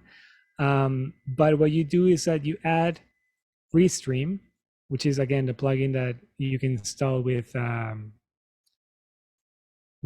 Reaper, right? And I'm gonna add it as a plugin, Restream, Cocots Edition, and I'm gonna set it so that it sends audio through IP, local broadcast, right? So you see their signal there. And then if you're using OBS, which I'm gonna open here, right? I don't have any cameras connected into here, but I can, for example, add my just any audio interface. We'll just say my Focusrite. Right now, if I press play here, wait a second. Did I did it already? Oh yeah, I'm gonna get rid of that. Right. So I just added the Focusrite interface, but obviously there's no signal because when I add an interface or an audio source into OBS, I'm adding the inputs of that source, not the outputs, right? So just because you're hearing something on the speakers or your headphones from that interface, it doesn't mean that you're actually able to grab that signal and put it back into OBS. So what I've done here, or what you do here, is that you add an audio source, right? And then you right click and you go to filters, and then you press plus and you select the VST plugin, right? And then you make that VST plugin be Restream, right? So we're gonna select Restream, and we're gonna open the capture, or sorry, the plugin interface, and we're gonna say receive audio MIDI. So what that does is that it creates the connection between this Restream plugin that is sending signal from your DAW. This could be something that I'm doing in, again, in any DAW of your liking. And then we're adding it as a plugin to a dummy audio source or audio input capture in OBS. And that's it. So now, for example, when I go to filters and I open this, you'll see that there's signal. This is in OBS. It's receiving signal there, and I can close this and make the transition, and you see that now Reaper is connected to OBS. So from there, I would be able to, send to my stream and with the cameras that I want to use and all that stuff. Yeah, so that's pretty much it, or at least everything I had to present. So I guess I'm gonna now open it to any questions that you have. So if you wanna either type it on the chat or unmute yourself, and we can converse a little bit. Don't be shy.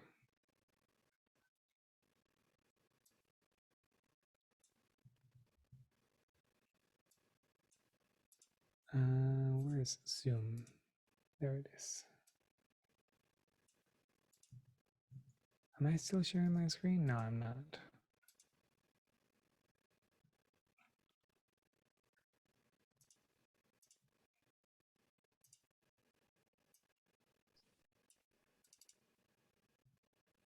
Okay, I see you guys now.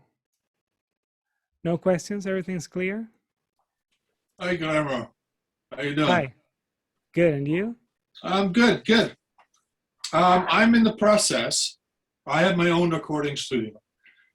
It's 1,000 square feet. Got all the bells and whistles and everything. And every time we made a CD, there's always the thing of you need to have that video.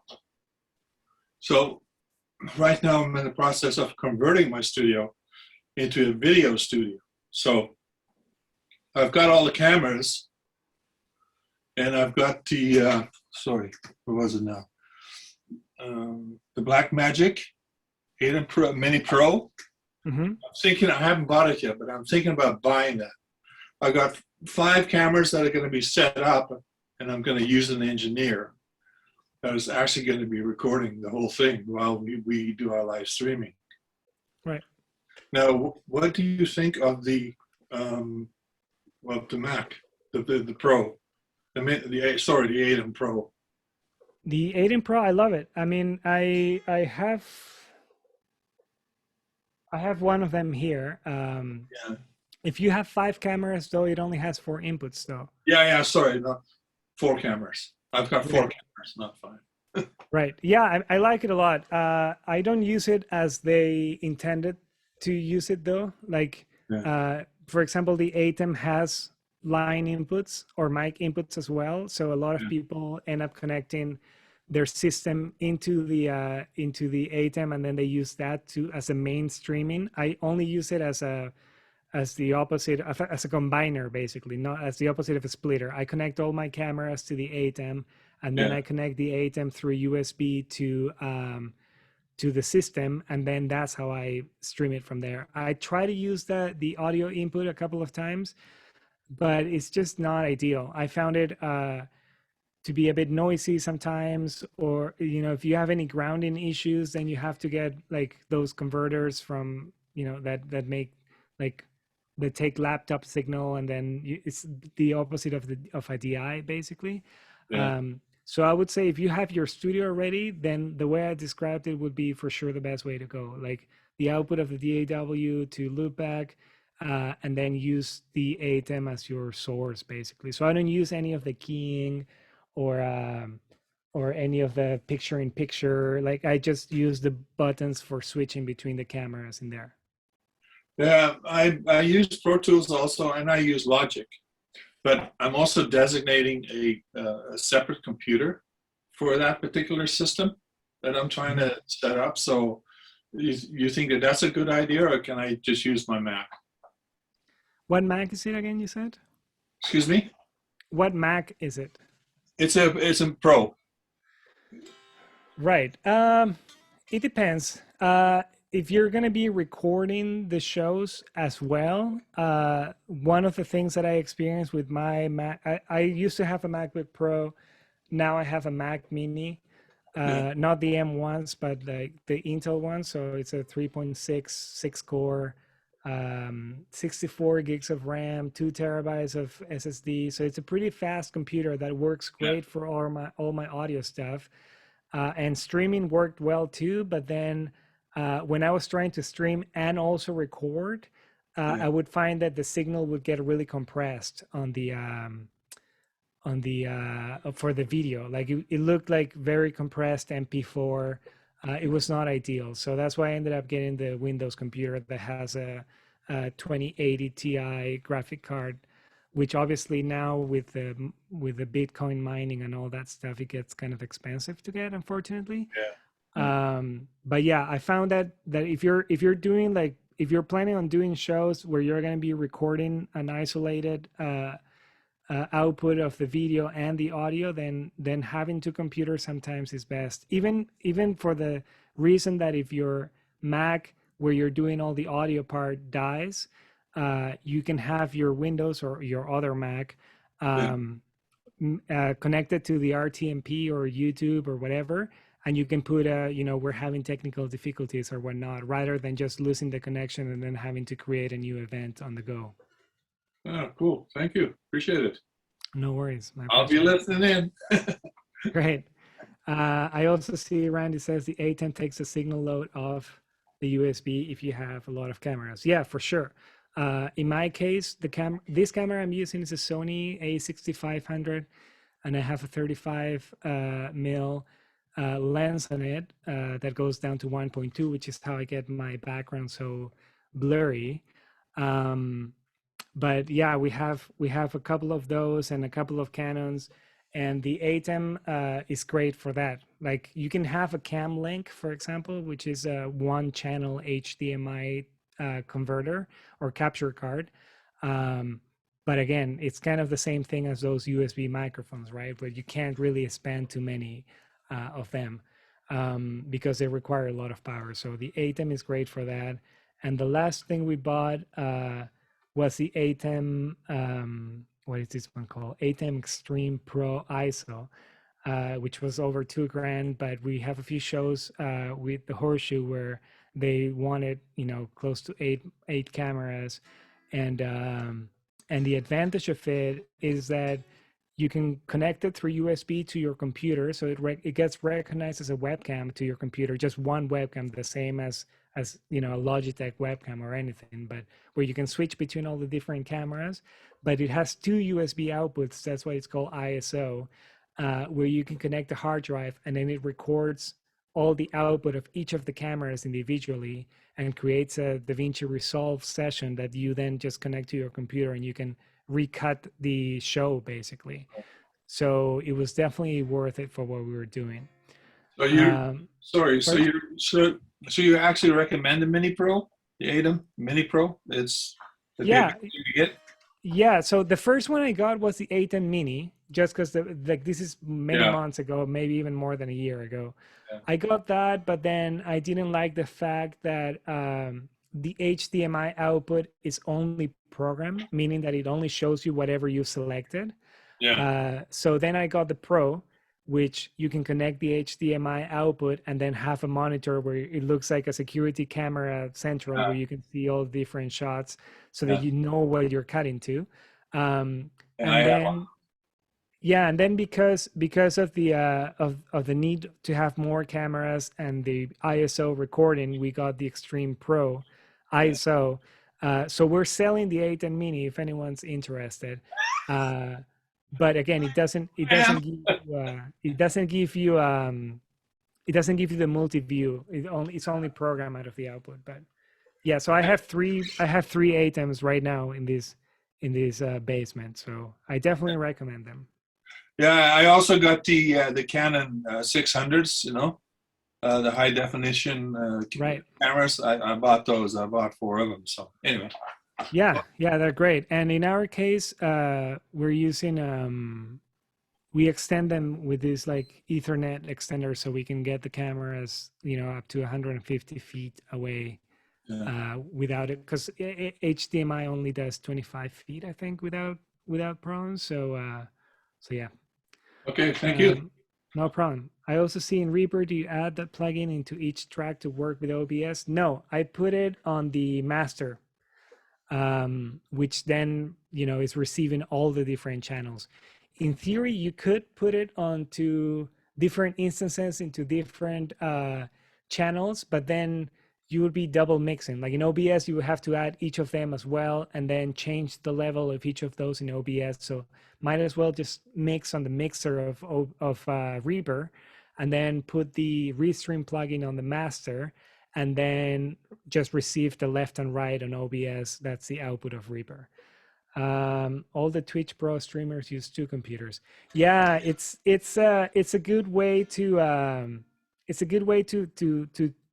be safe, because again, if your computer where you're doing all the switching and the mixing and all that stuff is also the computer that's connected to the stream, and you're going to YouTube, for example, if YouTube doesn't see any signal coming in for a few seconds in the middle of your stream, it just ends the event. And if you had viewers that you had given the link and all that stuff, you basically have to start from scratch. Same thing with Facebook, actually. So having 2 computers is a good way to again be able to just have that second computer, so that you can not lose the same stream basically. But you know, then Roger's internet might be down that day and you're still out of luck. So obviously it's better to have more options. Having two computers for sure works, but just know that, you know, unless you're using like like CVC kind of gear where you know, you have encoders that are just one little box that all it does is encode and decode and cost like 6 or 7 grand, then we're sort of at the mercy of the big three or big two or whatever they're called. Josh, do you have a question? No, I mean, I guess it's maybe for later, later sessions on the Tuesday. Thank you for doing this. This is awesome. And I was just worried about the, you know, syncing in with video delay and audio delay, if you're using like one for video and one for audio kind of thing to sort of spread the load.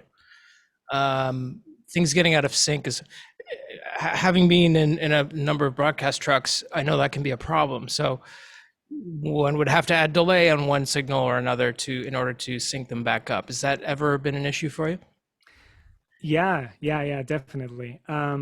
Right now, for example, I'm not sure if my signal is in sync, but it's mostly because I'm using Wirecast and virtual output to go to Zoom. Most of the time I would be going directly from Wirecast to the stream.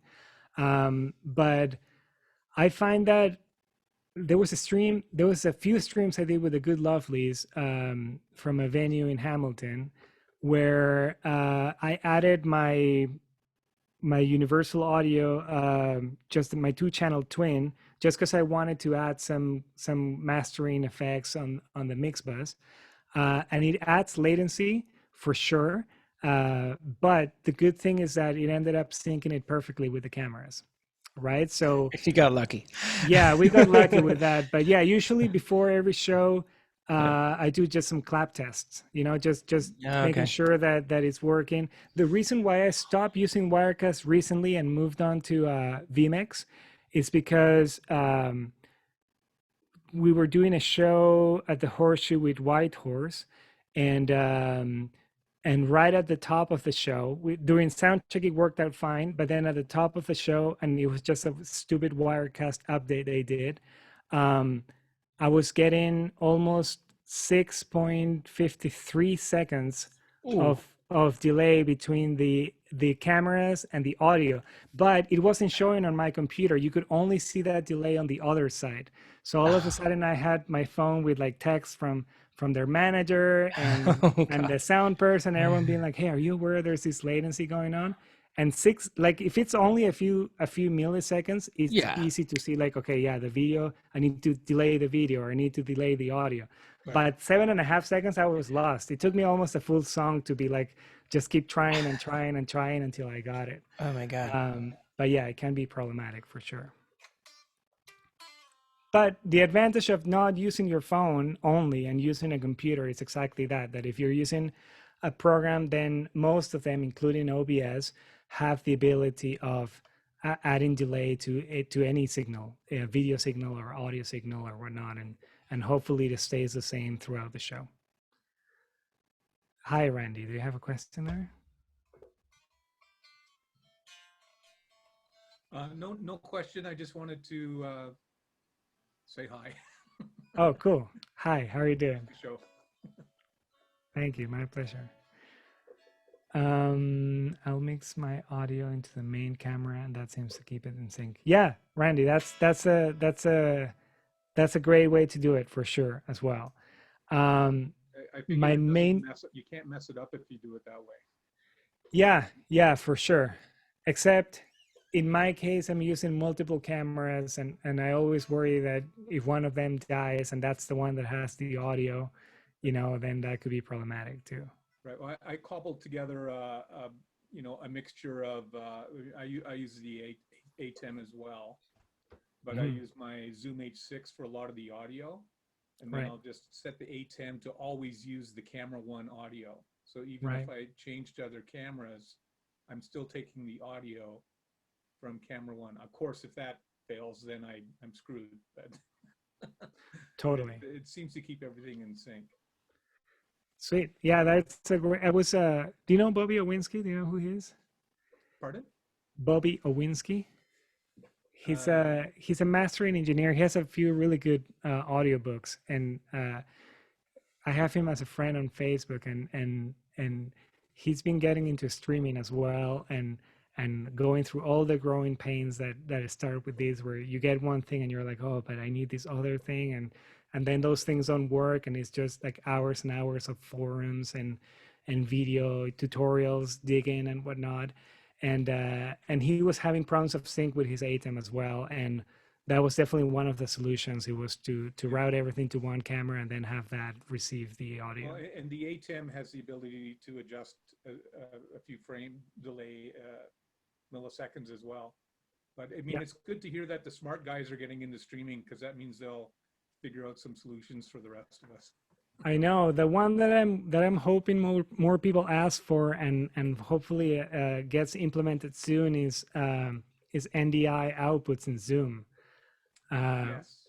Yeah, because right now it's Skype or MS Teams or but Zoom really, out of all the conference ones and non-web RTC systems, is the one that has the best sound really. But I'm doing a lot of shows where I'm taking like screen shares of different people so that I can create something that looks like a show. But it would be awesome to have NDI output so that then I can say Randy output go into here, Guillermo's output go into this other one, and so on. Yeah, there's a Zoom client I've looked into called Zoom OSC. I don't know if you've heard of that one. I got an email from them yesterday because they were looking for beta testers, I think, right? Or is that the one that's already I was actually working ready? on a project that involved online streaming, and they wanted to be hands-free. So I came up with, I found Zoom OSC. They were the only one that really could wire the Zoom functions into an Elgato Stream Deck, so that you could just one button pin a user or things like that. So Oh, nice. so they're worth looking into. They definitely got something happening there, and they're the only ones really that I've found that are doing that. Sweet. Yeah, I have it on my list of things to do. Yeah. Yeah, definitely having a baby and being in tax season and all that stuff ends up making days just fly by, No, they were really good. They Zoom conference with me to help walk me through some of the learning curve of what could be done. So Awesome. worth checking out. I Sweet. won't take up any more of your time. Oh, thank you. We'll look into that though. I have it on my little notepad on the screen. Then we have Guillermo first. This is a great session. Will you go into detail more with iPhones in a future session, and in particular recording calls for interviews, etc.? Sure. Yeah, that gets a bit complicated, to be honest. Especially about like recording calls for interviews and all that stuff. There's so much you can do from the phone itself. So most of the time it's kind of like a one-way thing where I'm doing the session from here. Because even like there's this software called I forget the name now. I used it just recently for it's one that allows you to have a conversation kind of like in Zoom, but then it records locally. Riverside, I think it's called. And it has better quality like that, but it doesn't work on iPads and it doesn't work on phones either. So still going through a computer seems to be the best way to do it, so that you can record calls for interviews for sure. But again, the iPhone microphones are pretty good. I find that especially in the newer models, even if you record a drum kit from a couple of feet away, you'll notice that that there's low end there for sure. You can hear the kick, you can hear bass really well as well. So definitely something to take into consideration. Computer for streaming, highly recommended. Yes, Mike, your streams look great. I've really been enjoying them. So keep those going. Do you know any of like any phone solutions for Mike Langford? That is. Do you know any iPhone solutions for recording calls for interviews and whatnot? If you're still here, yeah, you're here.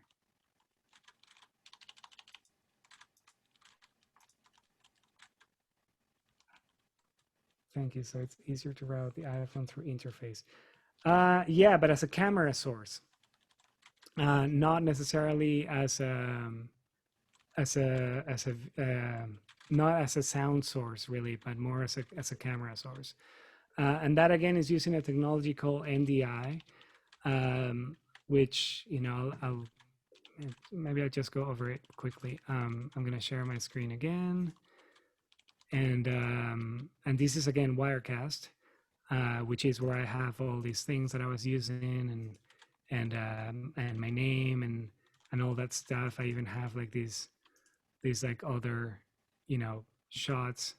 Oh, this is the webcam. This is what I'm going to show in the next class on how, like, the difference between using just like a Logitech, you know, webcam versus, oh, right, you're using StreamYard, versus going with, you know, a nice camera through a capture card and whatnot.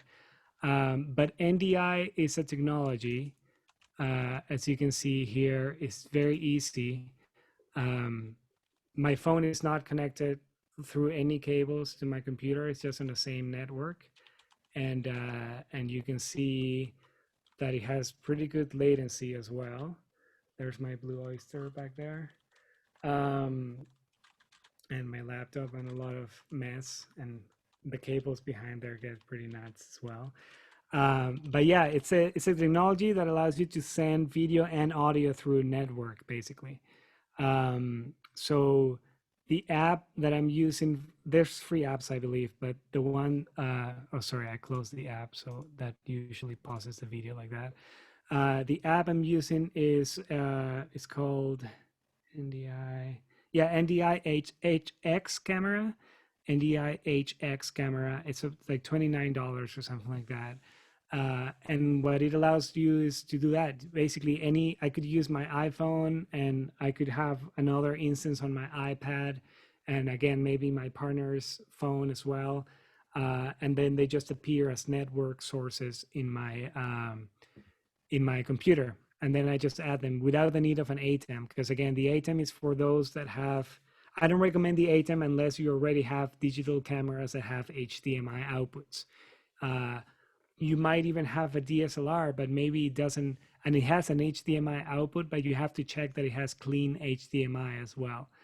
Now, the advantage of using NDI-HX is that it sends both audio and video as well. So in my case, for example, right there, I had it so that, you know, when I switch to the iPhone, it's just the video. I have the audio from it muted. When I switch it to the audio of it, I had to unmute it for you to hear it.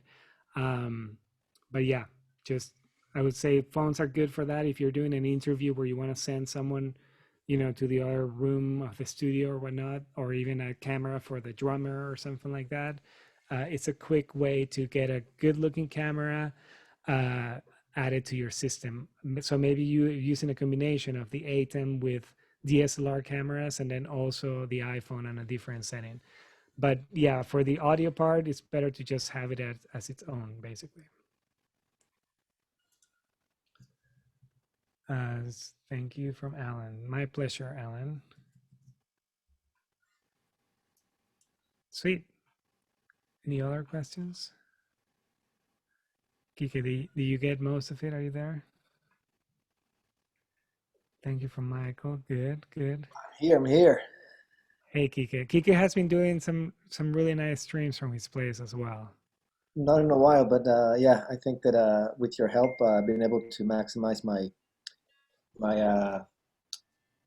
sounds. But I understand that it's so it's more complex than it seems in general. So I appreciate that you're doing this, and also to the Toronto Blue Society that they're sharing. Sorry, I have a different camera, but now you can see me. I appreciate that you guys are doing this. There are so many other layers that I would want to learn more, even though I feel like I get a whole picture of all the different programs that you talked about.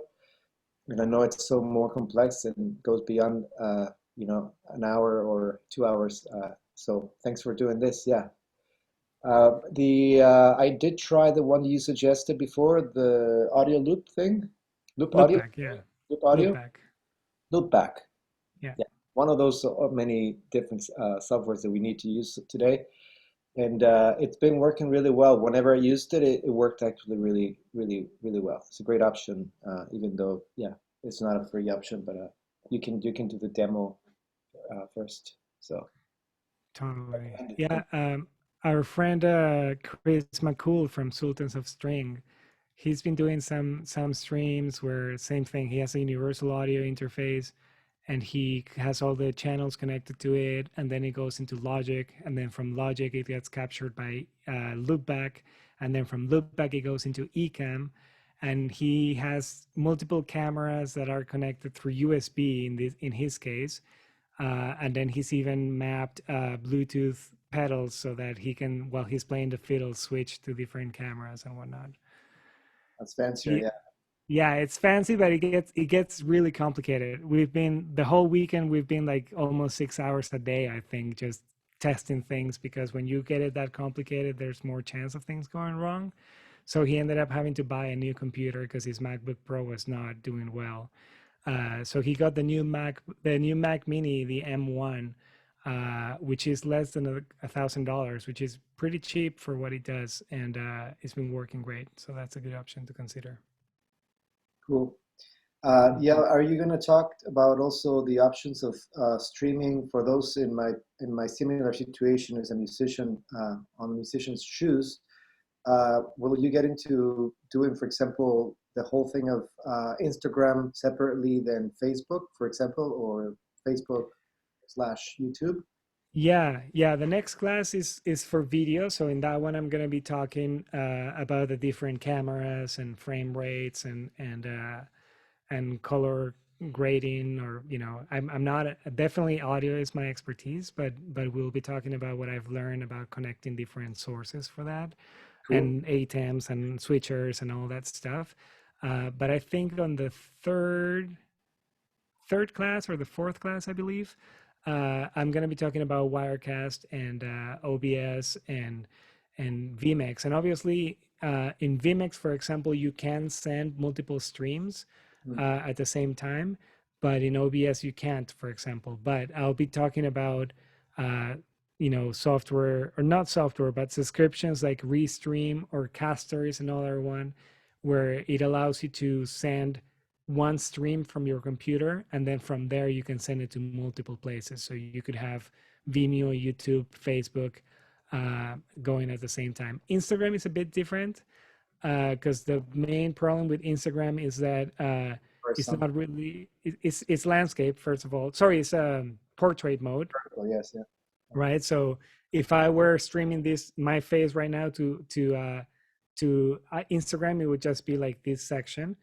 And also the other problem with that is that it's not really allowed. Like it goes against their term of services.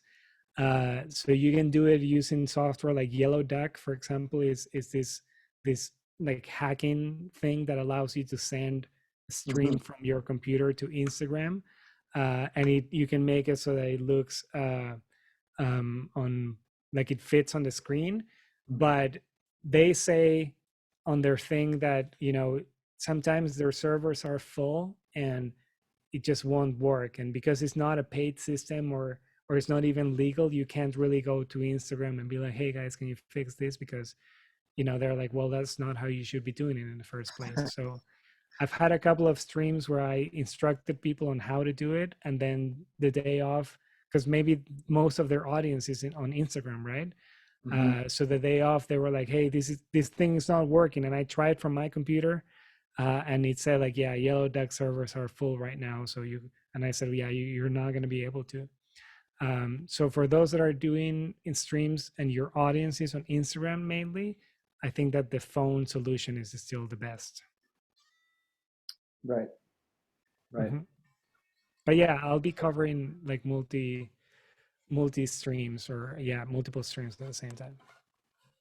Awesome. Yeah, this has been helpful just to even understand the subject you touched about the left and right separation when you use certain software. That a lot of people like me, I didn't even know that I was getting my vocals on one speaker and my guitar, but I didn't intend that, but it just happened to do that automatically through going straight to Zoom or going straight to Facebook or all the other ones. So thanks for that. Anyway, that's My it. pleasure. No questions here on my end. Sweet. Thanks, Ike. Nice to see you. Thank you, man. Vimeo Premium can also stream to other platforms. Yeah, that's true. But it costs like $100 a month, I believe. So Caster or I'm just responding to Randy's message here. Caster or Restream are options that I think for $10 or $15 a month allow you to create an RTMP where you can send the signal from one source, from OBS, let's say, and then, you know, stream it to multiple sources from there. Hi, Huma. Well, Sweet. I guess So- we made it to the end of the first class, I guess, unless there are any other questions. But thank you so much again for everyone for being here, for joining us for the first session. I put the links on the chat at some point, but I'm just gonna copy and paste it again, just in case anybody missed that. So this session, as well as the other upcoming sessions, will all be uploaded to the TBS webpage as well as the YouTube channel. So you can just check back in just a few days to revisit these classes. Yeah, just, you know, thanks again. And if you have any questions for the future classes, please reach out to us. I'm just gonna put my email address here as well. Any suggestions or feedback, if you want to ask anything, you can just reach out to us, as well as Guillermo. And yeah, thanks again. And we shall see you next Tuesday, hopefully, for the video 101. Sweet. Before you close it, one more thing I forgot. I see a message here from Anita. So yes, so for those of you who still need some help after this, again, my main job is a producer engineer, and I've been doing quite a bit of that through the pandemic, fortunately. But I also started a company called Stream TuneUp. And what I do, apart from doing streams for artists and venues like the Horseshoe, for example, I do one-on-one consultations where we have a Zoom session where I'm able to remote control your computer and do all this installation and this troubleshooting with you until we get it working. Because I do know that everyone's going to have different system and different needs as well. So sometimes, it can save you 2 days of troubleshooting to half an hour or a couple of hours where we just look at that. So my email's there, and then yeah, let me know. Thanks All again. right, thank you. Adios. Thanks, everyone. Nice to see you there, Oscar. A friend from Peru is here too. Bye, everyone.